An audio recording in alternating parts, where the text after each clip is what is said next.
Pero mahirap ang manatiling nagmamahal.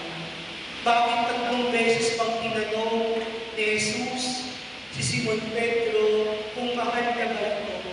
Masyado bang makulit ang ating Panginoon?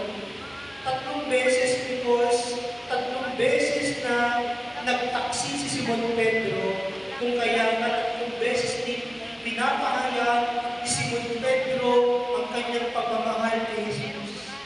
Inaanyayahan tayo ng Panginoon na katulad ni San Pedro, minsan nating tinalikuran ng Panginoon o maraming beses nating tinalikuran ng Panginoon.